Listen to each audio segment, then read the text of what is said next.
Location? Misibis Bay in Bicol. We've just driven nearly 500 kilometers outside of the city to test drive the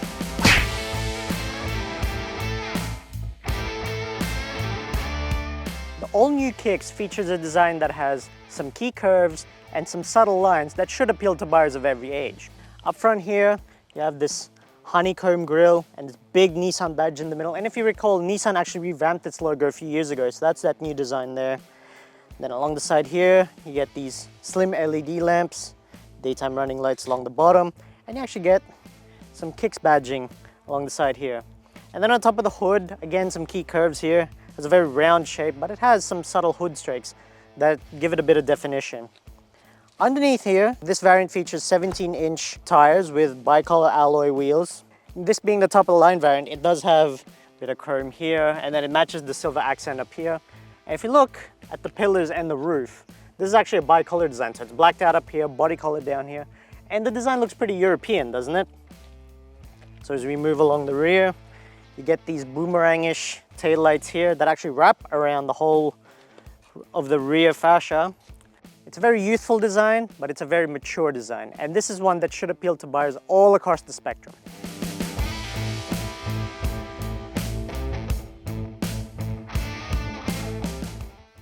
Alright, so let's take a look at the inside. Now, despite the fact that this is a very technologically advanced car with this e-power technology, thankfully Nissan has kept the interior very simple and very clean. Okay, so this being the top of the line variant, you get leather seats that come with side bolsters and manual adjustment. And then dashboard layout here, again, very simple, very clean. Has some leather bolsters here to match the seats. In the middle, you get an 8-inch infotainment screen with Apple CarPlay and Android Auto, some physical buttons along the side, so not everything has to be operated by touchscreen.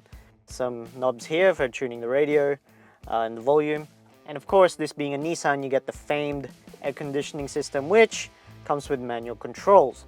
For me, this is a very good thing because, you know, not everything has to be operated, again, by a touchscreen. And it can actually be very difficult when you're driving through traffic or you're at highway speeds to make tiny adjustments using a touchscreen. Other features include some shoes here. Again, this is the Kicks, so that's a nice touch.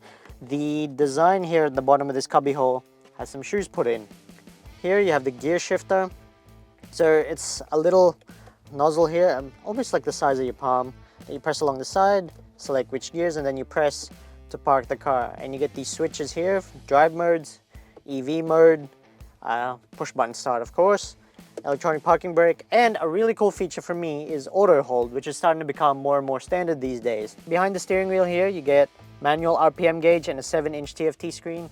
You get this flat bottom, almost D-shaped steering wheel, has controls here for the cruise control.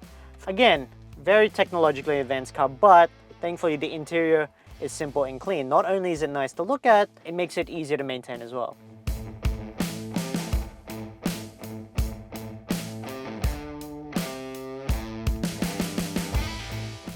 Alright, let's check out the rear space. Even for a crossover, the Kicks offers plenty of cargo room in the rear. Has a nice cavernous opening and you can put plenty of bags in there. Cargo space here is 470 liters.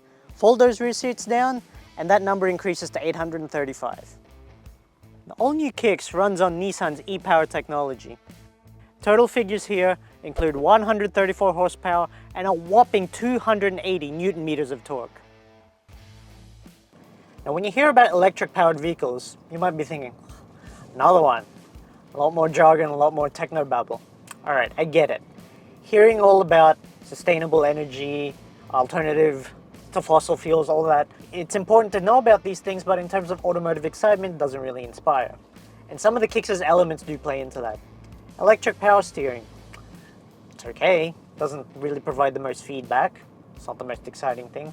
The suspension, while comfortable, doesn't, it's very ordinary crossover material, but what you have to understand is that electric means torque, lots of it. So we're gonna just flick it down here to sport mode. We're gonna go this quick straight, put my foot down.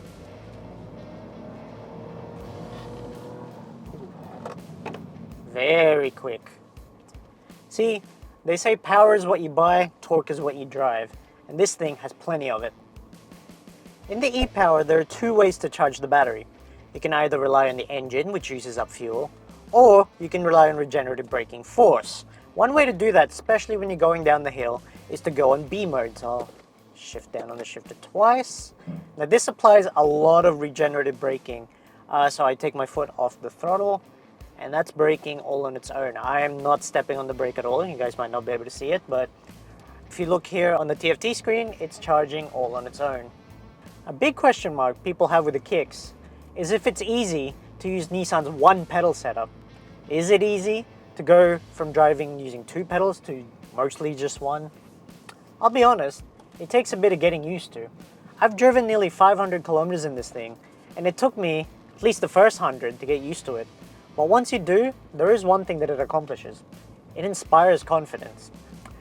This one pedal setup can save you in a jiffy because as soon as you let go, it applies braking force and slows you down. It's a little trippy, I'll admit at first, but you know, for the newer drivers out there, it's definitely a useful thing. And yes, it is possible to get used to it and to drive it like it's second nature. Of course, another thing to consider here is the price. The Nissan Kicks kicks off at $1,209,000. For the mid-level variant, that's $1,309,000. And for this top-spec VL variant, that's $1,509,000 pesos. It's a little pricey for this segment, but you have to understand, that undercuts the top-of-the-line Corolla Cross by a significant margin. And in this car, all models get the e-Power technology. And that's the all-new Nissan Kicks. Let us know what you think of it in the comments, and don't forget to like, share, and subscribe. I'm Jason Toya from Top Gear Philippines, and I'll see you next time.